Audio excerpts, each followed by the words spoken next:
안녕하세요. 오늘도 사연살롱을 찾아주셔서 감사합니다. 지방에서 초등학교 교사로 재직 중인 30세 미혼녀예요. 여기 사연살롱 사연들 중 결혼해서 지지고 볶는 이야기들 보면 좀 안타깝고 심란하긴 하지만 한편으론 부럽기도 하답니다. 전 30 전에 결혼해서 아기도 많이 낳고 행복하게 살고 싶은 꿈이 있었거든요. 제가 살던 지방 교대에 수석으로 합격할 만큼 공부도 나름 열심히 해왔고 20살 때 미스코리아 지역 예선도 통과할 만큼 외모도 괜찮다고 생각하는데 왜 괜찮은 남자가 없는 걸까요? 제가 욕심이 많고 남자 보는 기준이 까다롭다고 생각하실 수도 있겠죠. 하지만 전혀 아니에요. 전 돼지 농장의 일군방에서 엄마와 단둘이 지내며 숙식을 해결할 만큼 가난하게도 살아봤고 어려운 일도 많이 겪어봤기에 남자 조건 안 따져요. 저도 월급이 많진 않지만 안정적인 직업을 가졌으니 남자 쪽 집안에 돈을 바라지도 않고요. 다만 결혼할 남자와 그쪽 집안의 인성은 봐요. 결혼하면 미우나 고우나 한 집에서 얼굴 마주보고 살아야 하는데 성격 안 좋은 사람과 살면 집이 지옥으로 변해버릴 테니까요.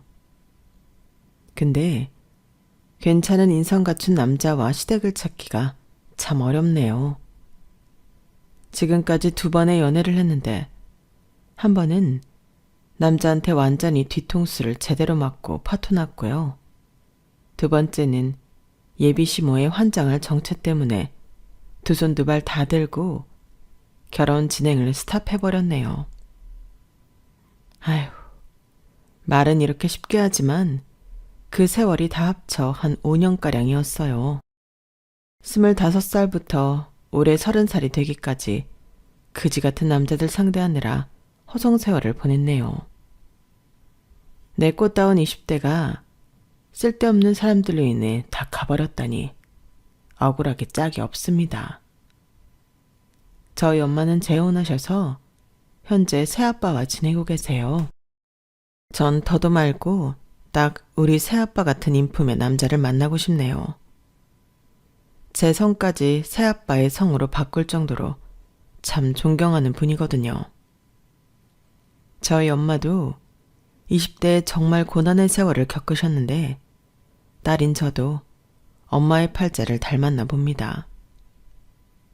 제가 가르치는 초등학생들이 담임선생님인 저에게 미주알, 고주알, 고자질을 참 많이 하거든요.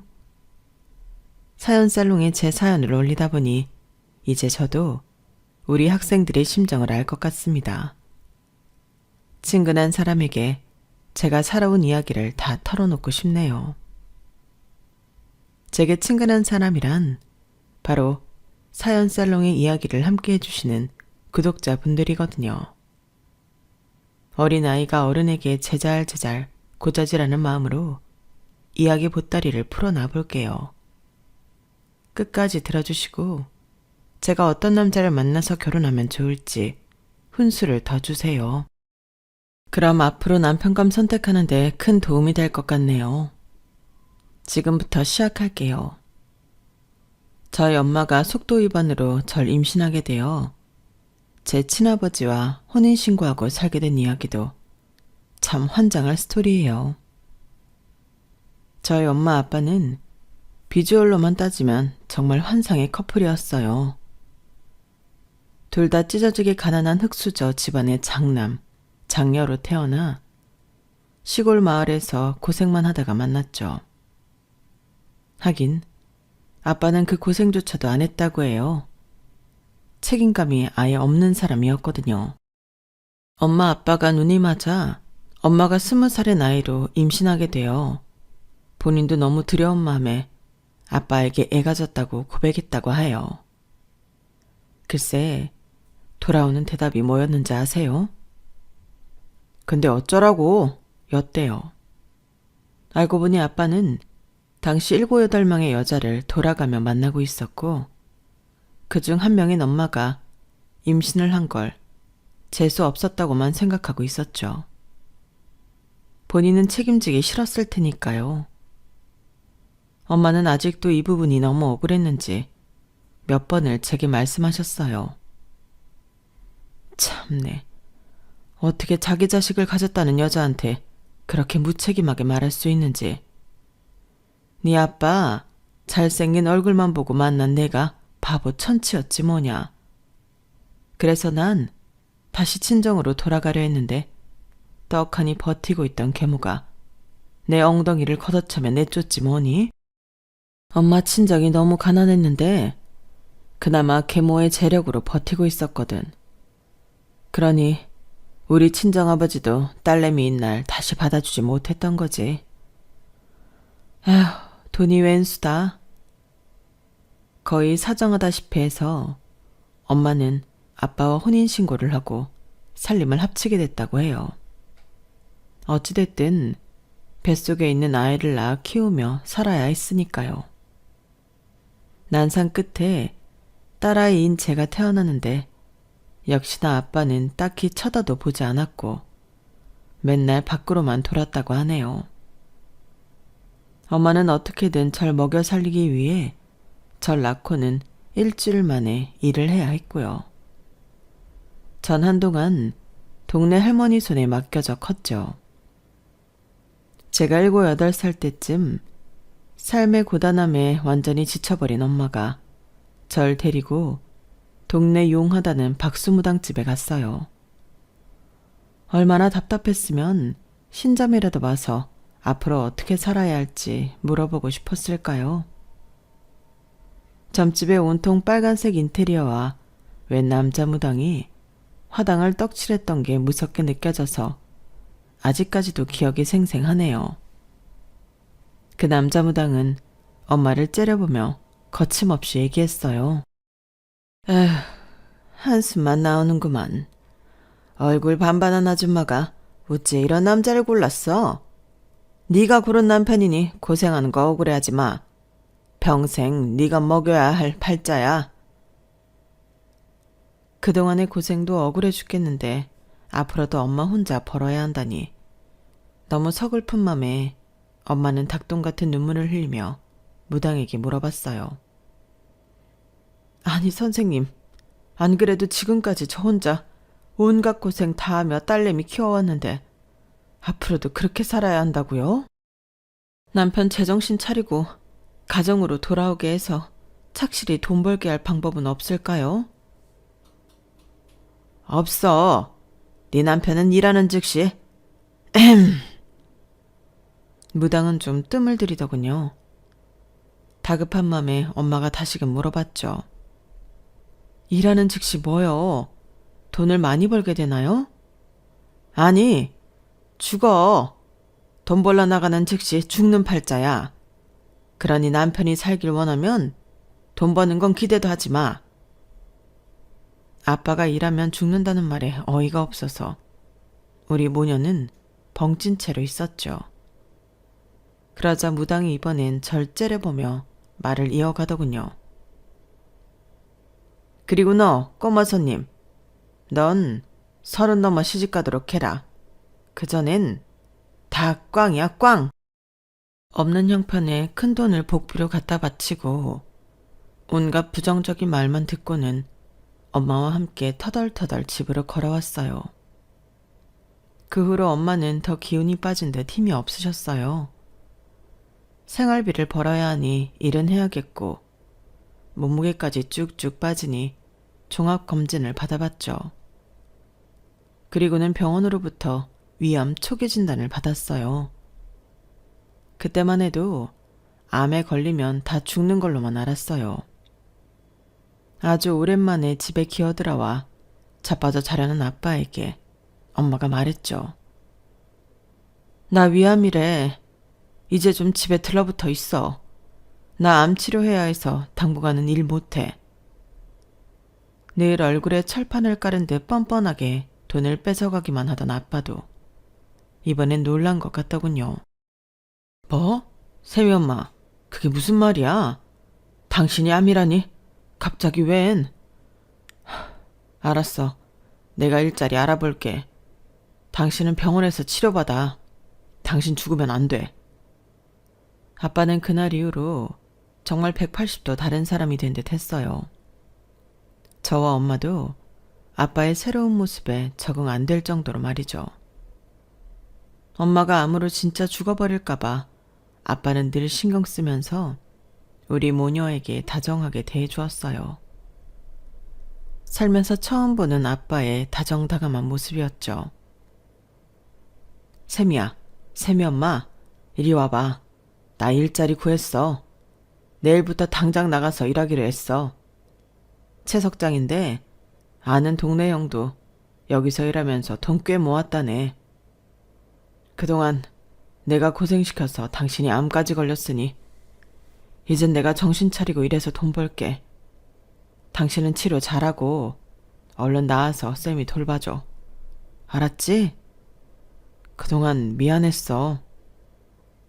엄마는 아빠의 미안하단 말에 눈물만 하염없이 흘리더군요. 그동안 마음고생, 몸고생한 게 떠올라 회한의 눈물을 흘리는 것 같았어요. 다음날 아침 일찍 아빠는 채석장으로 일하러 나갔어요. 그게 아빠 인생의 첫 출근이었을 거예요. 평생을 한량으로 살며 돈 한 번 벌어보지 않고 엄마가 모아놓은 돈을 뺏어가기 바빴는데 그제서야 정신을 차린 거죠. 아빠, 조심히 다녀오세요. 그래, 샘이야. 아빠가 월급 받으면 통닭 한 마리 사올게. 돈 벌러 나가는 아빠의 기세등등한 뒷모습이 아직도 눈에 선해요. 하지만 그게 아빠의 마지막 모습이었을 줄은 꿈에도 몰랐네요. 오후 2시쯤 따르릉 하고 크게 울리는 전화벨 소리가 어딘지 모르게 소름 끼쳤어요. 김부철 씨 가족 되십니까? 여기 채석장인데 1톤짜리 돌이 굴러떨어지는 사고가 있었어요. 김부철 씨가 크게 다쳤어요. 지금 상태가 많이 안 좋습니다. 빨리 병원으로 좀 와주시겠어요? 너무 놀란 엄마는 예약돼 있던 항암 치료도 받지 않고 절 데리고 병원으로 향했어요. 응급실에서 마주한 아빠는 이미 돌아가셨더랬죠. 의사 선생님은 아직 미성년자인 저에겐 아빠의 얼굴을 보지 못하게 하더군요. 아마 아이가 보면 충격받을 수 있으니 어머니만 오셔서 확인해 주시죠. 큰 돌에 깔렸으니 형체를 알아보기 힘드실 겁니다. 여보, 쌤이 아빠, 이게 무슨 일이에요? 내가 암에 걸려 당신 보고 돈 벌어 오라고 해서 이렇게 된 거야. 다 내 탓이라고. 돈 안 벌어도 좋으니 우리 곁으로 다시 돌아와요. 미안해요, 여보. 그렇게 아빠는 우리 곁을 떠나셨어요. 아빠가 정신 차리고 완전히 딴 사람이 되면서 이제야 우리 가족 온전히 잘 살 수 있겠구나 싶었는데 그 희망이 산산조각 나버렸죠. 우리 모녀는 하늘이 무너지는 듯 슬펐지만 전 일단 엄마가 항암 치료를 잘 받아서 다시금 건강해지는 게 시급했어요. 만일 엄마까지 잃게 된다면 세상에 저 혼자 남겨질 일이 너무 두려웠거든요. 엄마는 외할아버지로부터 조금씩 보조를 받아 치료를 이어나갈 수 있었어요. 하지만 생활비 할 돈은 모자라서 단칸방 전세 보증금을 빼서 월세로 돌리고 그 돈으로 야금야금 생활할 수 있었죠. 엄마는 다행히 위암 초기였기에 완치될 수 있었어요. 그때쯤 외할아버지가 돌아가셨고 엄마가 갖고 있던 모든 현금이 다 떨어져서 다시금 돈을 벌어야 했죠. 집 월세조차 몇 달째 내지 못해 쫓겨날 처지였거든요. 엄마는 아름아름으로 한 돼지 농장의 일자리를 구할 수 있게 되었어요. 쌤이야, 우리 집만 간단히 가지고 여기 돼지 농장 일꾼방에서 같이 지내자꾸나. 사장님께서 좋은 분이라 우리 딸도 함께 지내도 된대. 길거리에 나앉을 판이었던 우리 모녀는 돼지 농장이든 똥수간 옆이든 숙식을 해결할 수 있다는 말에 쾌재를 불렀어요. 그렇게 찾아간 돼지 농장의 주인은 젊은 분이었는데 산만한 덩치에 인상이 험악하여 처음엔 좀 무섭더군요.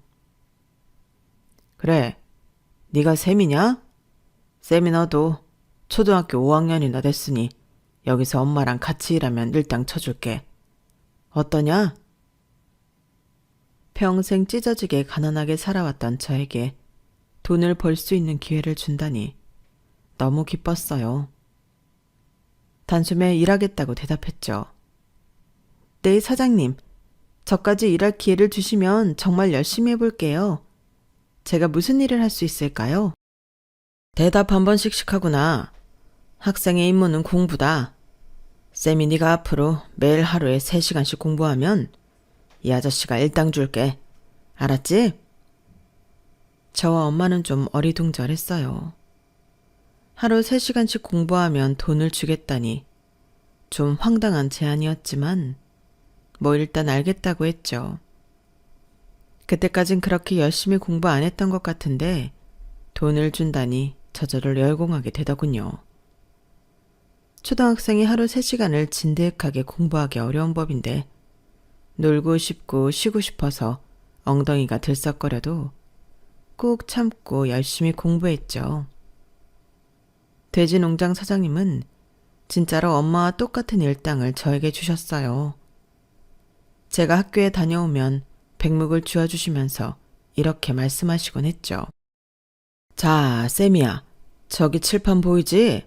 학교에서 오늘 뭐 배워왔는지 아저씨한테 쭉 설명해봐.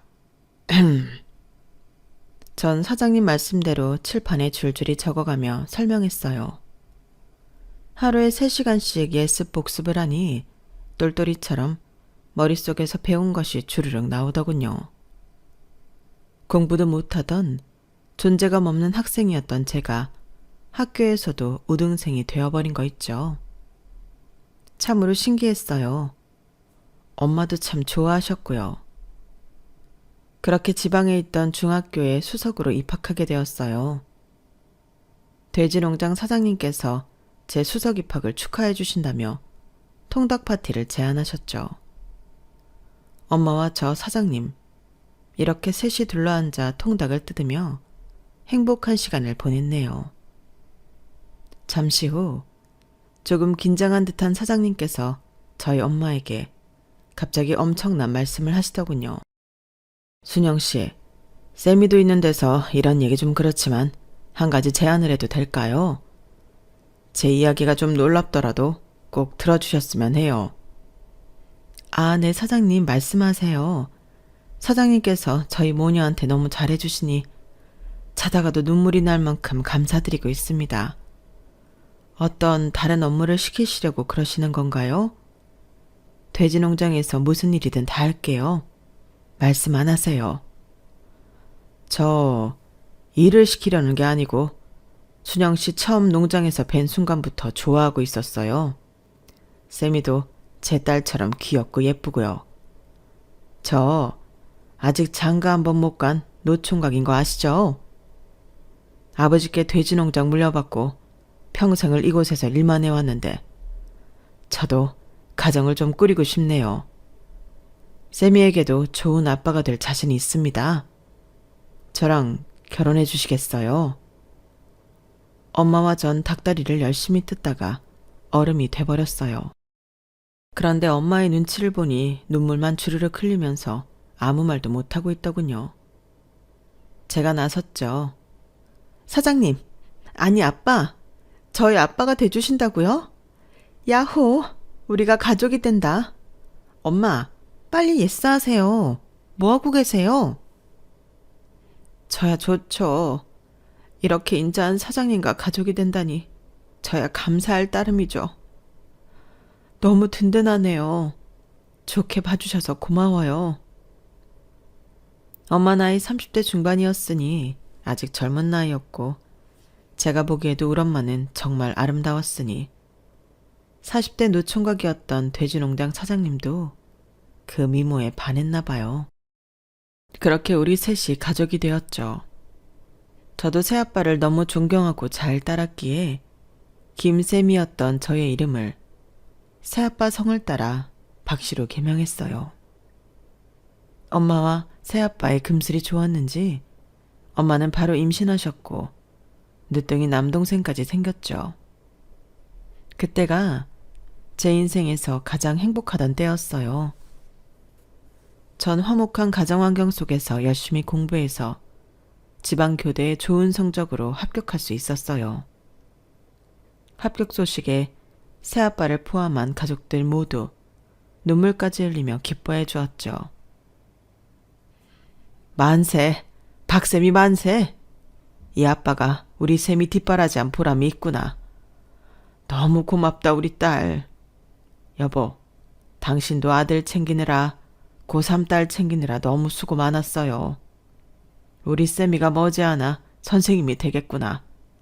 우리 딸은 진짜 자상하고 멋진 선생님이 될 거야. 믿어 의심치 않아. 저 아빠 때문에 교대 가고 싶어 했던 거 아세요? 아빠가 예전 나 초등학생 때 학교에서 돌아오면 칠판에 오늘 배운 거 설명해 보라고 하셨잖아요. 그렇게 마치 선생님이 된 것처럼 강의하다 보니 저절로 복습도 되고 가르치는 것도 재밌겠더라고요. 그때부터 선생님이 되는 꿈을 가졌어요. 아빠, 감사해요. 이참에 우리 딸내미 대학 가거든 경험 삼아 미스 코리아 한번 나가봐라. 아마 진 될 거다 진. 아빠의 갑작스런 미스 코리아 발언에 가족들 모두 하하하고 넘겼지만 말 잘 듣는 딸내미인 저는 진짜로 출전하게 되었어요. 우리 동네에서 예쁘다는 말을 간혹 들어서 전 진짜로 제가 아주 예쁜 줄로만 알고 있었어요. 그런데 실제로 미인대회에 나가보니 세상 미인들은 다 모아놓은 형국이더군요.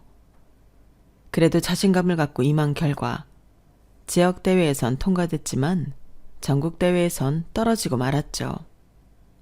참으로 재미났던 경험이었어요. 대학생활도 정말 재미있게 했어요.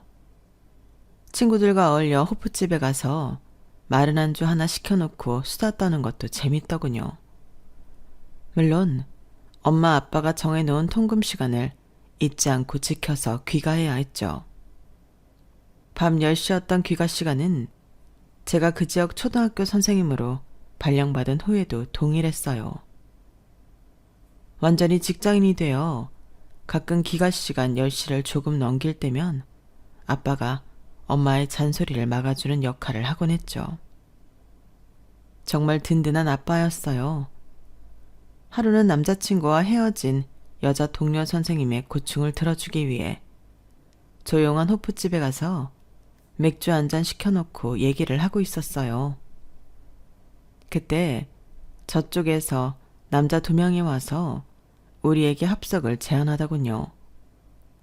그럴 분위기는 아니어서 정중히 거절했죠. 죄송한데 지금은 좀 그러네요. 저희끼리 할 얘기가 있어서요. 죄송합니다. 분위기를 감지한 남자들은 자리로 돌아갔지만 유독 한 남자의 시선이 계속 저에게 향하더라고요. 화장실 갈 때까지 졸졸 쫓아오기도 하면서 말이죠. 방해하지 않으려고 멀리서만 지켜보고 있었는데 연락처 여쭤보지 않으면 후회할 것 같아서요. 지금 연락처 주시면 더 이상 귀찮게 하지 않고 집에 갈게요.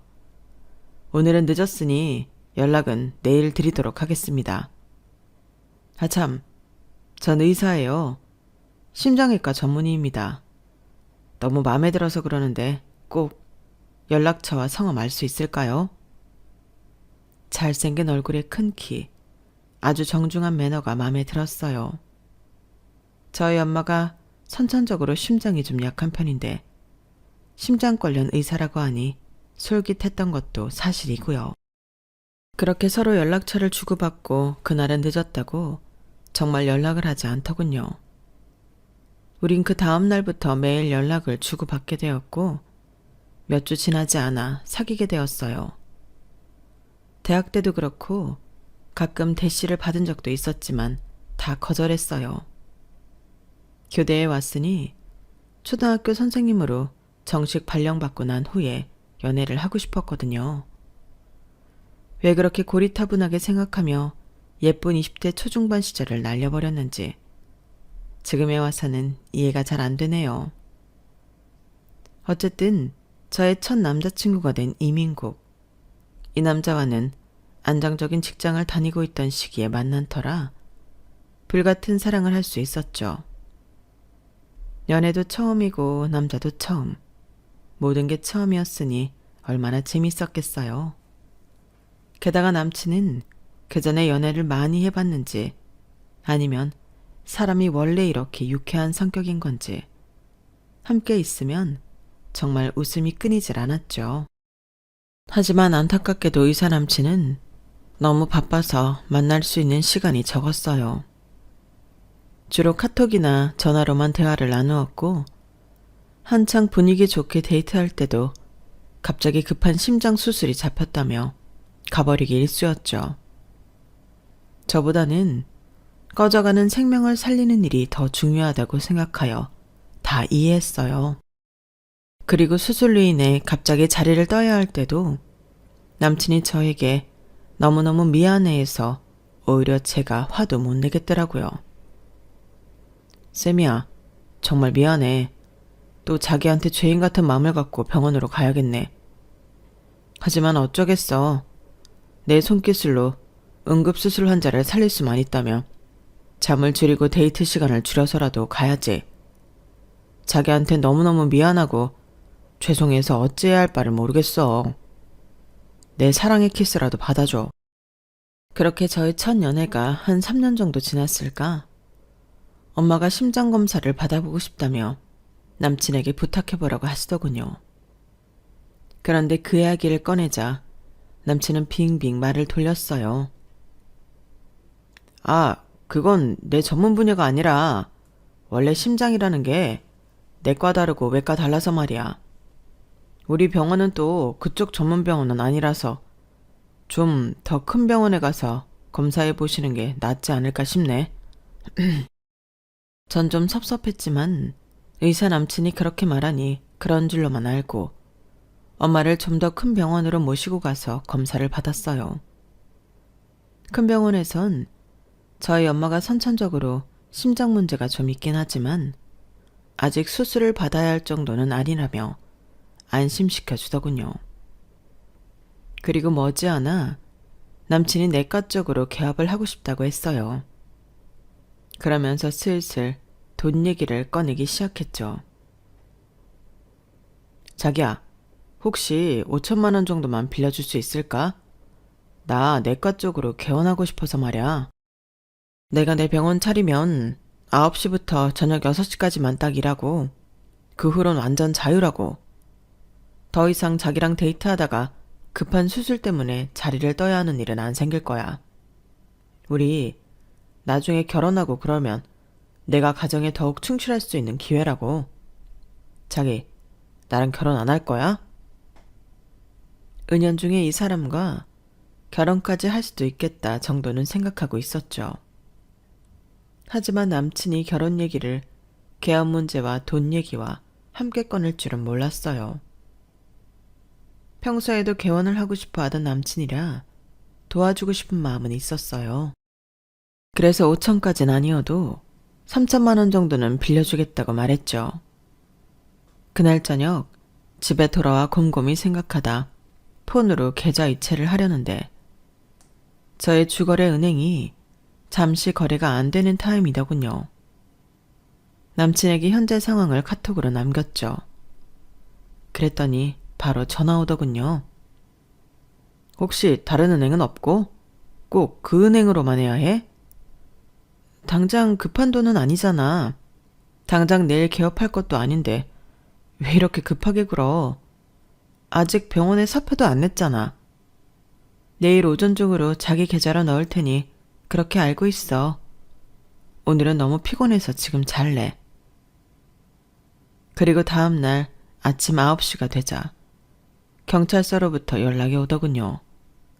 그리고는 남자친구와의 관계에 대해 다짜고짜 묻더라고요. 이민국 씨 여자친구 김쌤이 씨 되시나요? 수첩에 있는 여자들 중 한 분이라 연락해봤습니다. 이민국 이 남자로 인해 금전 피해를 본 적 있나요? 아니면 혹시 이민국의 아이를 임신이나 출산하신 적 있으신지요? 내가 결혼 이야기를 주고받은 남자의 수첩에 있는 여자들 중 한 명이라니 뭐가 어떻게 된 건지 상황 파악이 안 되더군요. 너무 혼란스러웠어요. 대체 뭐가 어떻게 돌아가는 거예요? 이민국 이 사람한테 무슨 문제라도 있는 건가요? 아, 남친이 의사인데 요즘 개업 얘기를 꺼내서 오늘 3천만 원 송금하기로 했어요. 그놈 의사 아닙니다. 그냥 사기꾼이에요. 아직 송금 안 하셨으면 절대 돈 보내지 마세요. 지금 개업한다고 원래 거느리고 있던 여자들한테서 몇 억 뜯어낸 모양인데 이놈이 악질인 게 임신은 또 왜 이리 많이 시켜놨는지 이미 출산한 아이만 2명에 임신한 피해자들이 2사람. 난잡한 놈. 얼마 전까지만 해도 결혼을 꿈꿨던 남자가 난잡한 사기꾼이었다니. 하늘이 노래지고 다리가 풀려서 그 자리에 주저앉고 말았어요. 하지만 제 2눈으로 확인하고 싶었어요. 이내 곧 정신을 차리고 그가 하얀 의사 가운을 입고 있던 병원으로 전화해 진료 예약을 했어요. 그리고는 진료실로 들어가 심장 관련 진료를 보던 다른 의사를 붙잡고 물어봤어요. 선생님, 여기 혹시 이민국이라는 의사 없나요? 의사 가운 입고 병원 로비에서 만난 적도 있는데 제 남자친구 행세를 하던 그 사람이 다 가짜였다니 믿을 수 없어요. 어리둥절하던 그 젊은 남자 의사는 단번에 상황 파악했는지 혀를 찢찢 차며 절 불쌍해하더군요. 아유, 이런. 아주 예전에도 여기 의사라며 사칭하던 사람이 있긴 했는데 또 그런 일이 발생했나 보네요. 어쨌든 우리 과에 이민국이라는 의사는 없어요.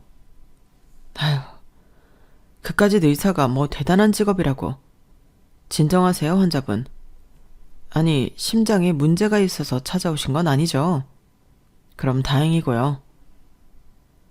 전 뒤에 예약된 환자들에게 민폐일까봐 서둘러 나왔어요. 처음 본 의사 앞에서 눈물 콧물 다 짜고는 거짓골을 하고 나왔네요. 하여튼 어젯밤에 돈을 보내지 않은 게 신의 한 수였어요. 경찰서에 피해자 진술을 하러 갔는데 고개 푹 숙이고 있는 죄인 남친이 있었어요. 범죄자 주제에 쫄보인지 꼴에 경찰은 무서운 모양인지 고개를 들어 제 눈을 쳐다보지도 못하더군요. 뒤통수에 대고 한 바가지 욕을 퍼붓고 왔어요. 생전 처음 해보는 욕을 하며 저도 제가 놀랍더라고요. 입에 담기도 싫은 이름인 이민국, 이 사기꾼 새끼는 저 포함 무려 5명의 여자를 의사라고 속이며 만나왔더군요. 그중 2명이 출산, 2명이 현재 임신 중.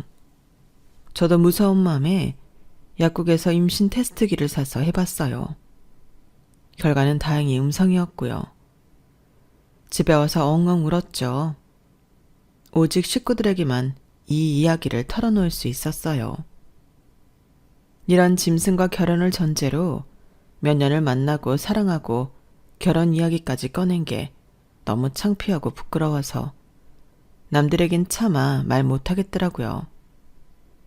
한 일주일 뒤쯤 아주 조금씩 진정이 되어 다시 일상생활을 아무렇지 않은 척 하고 있었어요.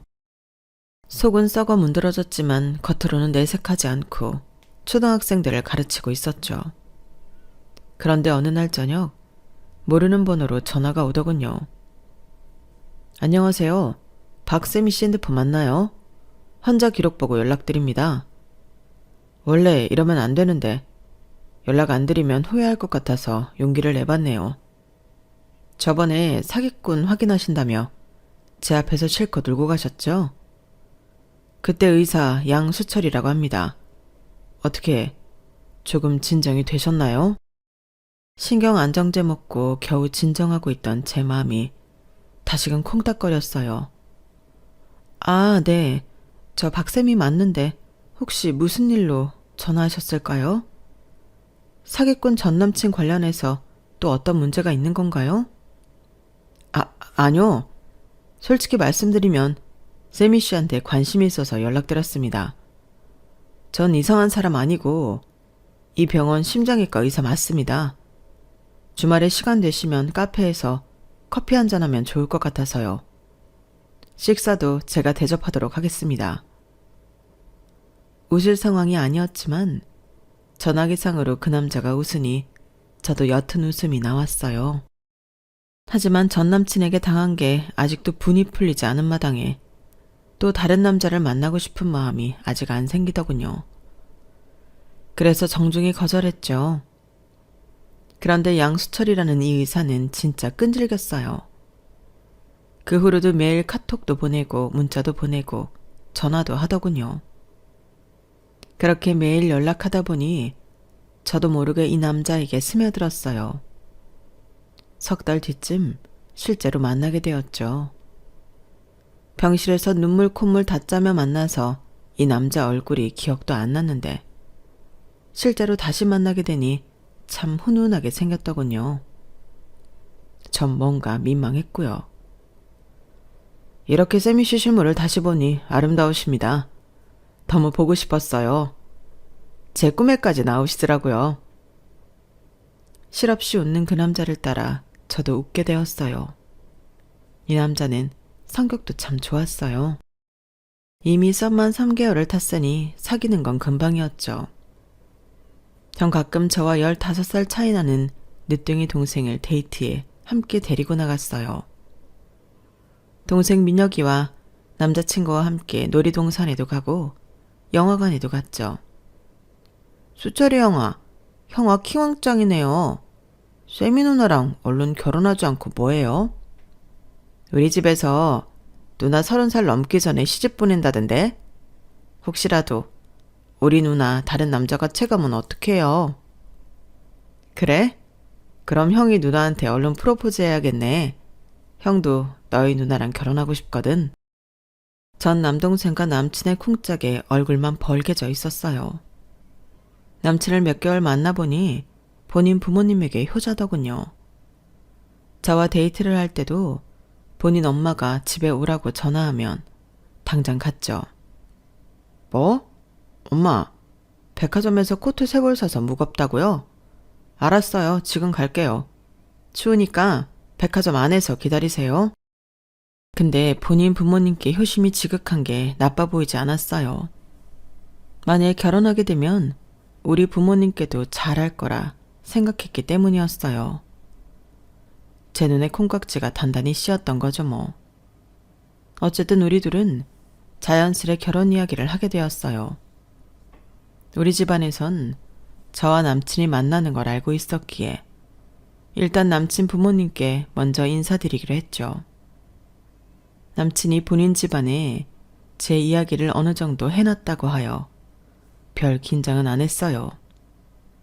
최대한 단정하게 갖춰입고 선물꾸러미를 사들고 남친의 단독주택으로 가서 띵동 했죠. 그런데 몇 번을 눌러도 집안에서 대답이 없더군요. 본인 집에서 부모님과 함께 기다린다던 남친도 전화를 받지 않았어요. 하염없이 기다리며 또다시 남친 집에 벨을 누르자 인터폰을 통해 남친 엄마가 소리를 고래고래 지르더군요. 전 대문 밖에서 그 언어폭력을 고스란히 듣고 있었고요. 야, 너 내 아들이 의사라서 꼬신 거지? 우리 수철이가 하도 착해 빠져갖고 뭣도 없는 여자랑 결혼한다고 하길래 내가 하도 열불이 나서 집에 들어 눕고 말았다. 이게 다 너 때문이라고? 너희 집에선 설마 의사 사위를 공짜로 얻으려는 건 아니지? 내가 수철이 통해서 전화번호 알아내서 니네 아빠한테 요구 조건을 보낼 테니 그거 다 안 해오면 이 결혼 꽝이다 꽝! 그리고 내가 문 안 열어줬다고 우리 수철이 잡을 생각 마라. 내가 핸드폰도 뺐고 잠깐 어디 심부름 보냈으니까. 우리 수철이에겐 대충 나 만나고 헤어졌다고 뻥치란 말이야. 이게 다 뭔 말인가 싶더군요. 남친 엄마는 자기 말만 하고는 인터폰을 뚝 꺼버렸어요. 저는 내가 남의 대문 앞에서 귀청 떨어지는 폭탄 발언을 듣고 있어야 하는지 너무 황당해서 벙쪄 있었죠. 남친 엄마가 인터폰을 통해 하도 크게 소리를 질러대니 길가를 지나던 사람들이 힐끗힐끗 쳐다보더군요.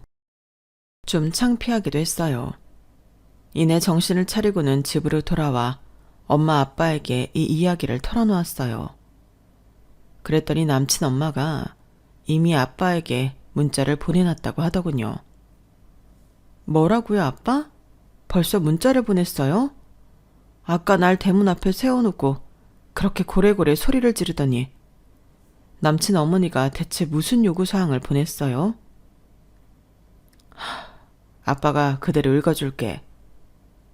의사사위 공짜로 얻을 생각 추워도 말고 내가 받은 청담동 빌라 50평짜리랑 현금 3억을 문자로 보낸 계좌로 입금하세요. 그래야 이 결혼 허락합니다.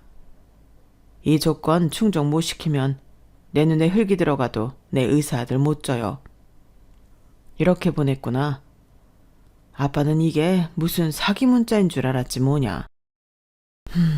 하지만 우리 세미가 똑똑한 의사 남편 만나서 잘 살 수만 있다면 아빠가 현금 3억 정도는 바로 해줄 수 있어.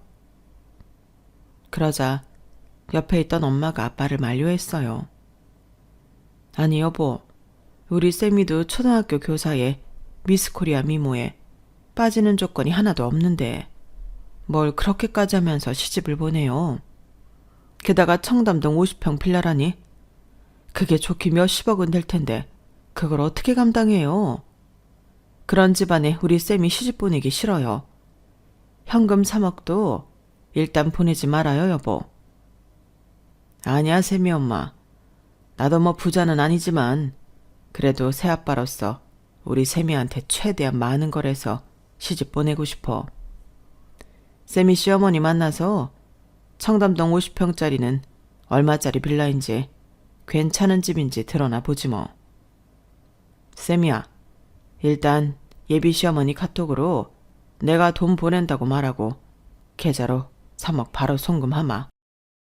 저와 피도 안 섞인 새아빠지만 새아빠라고 부르기도 죄송할 정도로 잘해주셨던 우리 아빠는 절 위해 큰 결심을 하셨죠. 다행히 돼지 농장을 운영하셨기에 현금이 좀 여유가 있으셨는지 아빠는 진짜 3억이란 큰 돈을 남친 엄마한테 보내셨더군요. 그런데 곧바로 남친 엄마로부터 제게 전화가 왔어요. 샘이야, 혹시 네 아빠 성함이 박종수 맞니? 카톡에 있는 사진 봤더니 내가 알던 분 같아서 말이야. 네, 맞아요, 어머님. 근데 저희 아빠 성함을 어떻게 아셨어요? 원래 알던 사이세요? 아휴, 진짜 큰일 났구나. 내가 너희 집으로 지금 가마. 카톡으로 바로 주소 보내라. 전화 끊자마자 1시간 만에 남친 엄마가 진짜 우리 집으로 왔더군요. 대체 이게 무슨 일인가 싶어 온 가족이 거실로 나왔더랬죠. 그런데 남친 엄마의 얼굴을 확인한 아빠의 표정이 울그락불그락해지더군요. 남친 엄마는 저희 가족 앞에 봉투를 하나 두고는 냅다 엎드려 싹싹 빌기 시작했어요. 심지어 눈물까지 보이면서 말이죠. 박 사장님, 40년 전 인연이 어떻게 이렇게 됐네요. 3억 다시 돌려드릴 테니 제발 우리 아들과 남편한테 제 과거에 대해 비밀로 해주십시오. 아빠는 남친 엄마한테 대고 고래고래 소리를 지르며 일장연설을 하기 시작했죠. 전 아빠가 이렇게 분노한 모습은 처음 봤어요. 이 망할 년, 더러운 년, 네가 40년 전 우리 마을을 초토화내고 돈까지 다 뜯어내서 서울로 도망가더니 신분 세탁해서 잘 먹고 잘 살고 있었냐? 천벌을 받을 년 같으니라고. 쌤이야, 이 여자가 누군 줄 아냐? 시골 읍내 티켓 다방에서 일하면서 이 남자 저 남자 시골 유부남만 쏙쏙 골라 후리고 다니면서 한마을의 가정들을 다 이혼시키고 풍비박산나게 한 여자다. 듣자 하니 서울 집창촌에서 일하다가 이곳 총구석까지 흘러들어온 여자라 하더구나. 유부남만 빼먹은 게 아니라 시골 할머니들한테까지 사기쳐서 돈까지 훔쳐 달아났지 뭐냐. 아빠네 어머니도 이 여자 말에 넘어가 그때 당시 병원비 할 돈까지 다 날려먹었었지. 이 여자 때문에 우리 어머니 수술도 못 받고 돼지 농장까지 다 날려먹을 뻔했다고. 아우, 내가 알았으면 절대 인연한테 돈 안 줬을 텐데. 우리 집안의 피 같은 돈을 다 빨아먹고 지 혼자 서울 가서 아들 낳고 잘 먹고 잘 살았는가 보지? 너 때문에 우리 마을에 속병 걸려 시름시름 앓다가 죽고 병든 사람이 여러 명이었어. 천하의 나쁜 년 같으니라고. 전 너무 놀라서 남친 엄마한테 되물었어요. 어머님, 이게 다 사실이에요? 어디 말 좀 해보세요. 사실이야. 쌤이야 멋먹이 없구나. 그리고 박 사장님, 제가 이 돈 돌려드릴 테니 제발 우리 아들이랑 남편이 제 과거에 대해 알게 하지 말아주세요. 제가 젊은 날 인간같지 않게 살았던 거 뼈에 사무치게 후회하고 있습니다. 이 혼사는 박 사장님께서 원하시는 대로 할게요. 결혼 스톱하라면 스톱시키고 진행하라면 진행시킬 테니 제발 제 과거만 비밀에 붙여주세요. 내가 미쳤다고 너 같은 쓰레기가 있는 집안에 우리 귀한 딸을 씹보내냐? 너 40년 전에 우리 엄마 돈 뺏어간 거 이자까지 싹 다 계산해서 갚아. 그렇지 않으면 니네 가족들한테 다 불어버릴 테니까. 그리고 쌤이야, 이 결혼은 없던 걸로 하자. 그 엄마의 그 아들이지. 절대 안 된다. 절대 안 돼. 남친 엄마는 여전히 바닥에 바짝 엎드린 상태로 연신 죄송합니다만 연발했어요. 죄송합니다, 박 사장님. 40년 전 그 돈은 진짜 이자까지 쳐서 갚아드릴게요. 그럼 이 결혼은 없던 걸로 하고 전 이만 물러나 보겠습니다. 용서해 주셔서 진짜 감사드립니다. 앞으로 착실하게 살게요. 전 이만 가보겠습니다. 그럼 몸 건강히 지내세요. 이렇게 마지막 말을 남기고는 남친 엄마는 꽁무니를 뺐어요. 진짜 아빠의 말이 다 사실이라면 그런 집안에 시집을 가긴 싫더군요. 남친에겐 다른 핑계를 대며 헤어질 것을 선언했죠. 수철 씨네 엄마가 절 너무 싫어하시네요. 반대하는 결혼 별로 하고 싶지 않아요. 시간 낭비하고 싶지 않으니 우리 이쯤에서 헤어지죠. 세미 씨, 제가 꼭 우리 엄마 설득해 볼게요. 이렇게 헤어지는 게 어딨어요. 한 번만 다시 생각해봐요. 네? 남자친구도 꼭 자기 엄마 마냥 울며불며 제 바지가랑이를 붙잡고 늘어졌지만 있는 정도 다 떨어졌기에 그냥 쌩하니 나와버렸어요. 이렇게 전 또다시 솔로가 되었죠. 연애 딱 2번 했는데 이렇게 파란만장할 수가 있을까요? 이젠 좀 평범한 남자와 연애하고 결혼까지 이어졌으면 좋겠어요. 의사의 하얀 가운은 보기만 해도 싫으네요. 혹시 괜찮은 남자 있으면 저 한번 소개해 주세요. 결혼해서 소박하고 다복하게 사는 게 저의 꿈이 돼버렸습니다. 지금까지 정말 착실하게 살아온 저 응원해 주세요. 그럼 지금까지 긴 글 읽어주셔서 감사해요. 가정에 항상 화목이 가득하길 바랍니다. 건강하시고 복 받으세요. 여러분, 사연 댓글에 응원과 현명한 조언 부탁드려요. 좋아요와 구독은 저에게 큰 힘이 됩니다. 오늘도 좋은 일 가득하세요.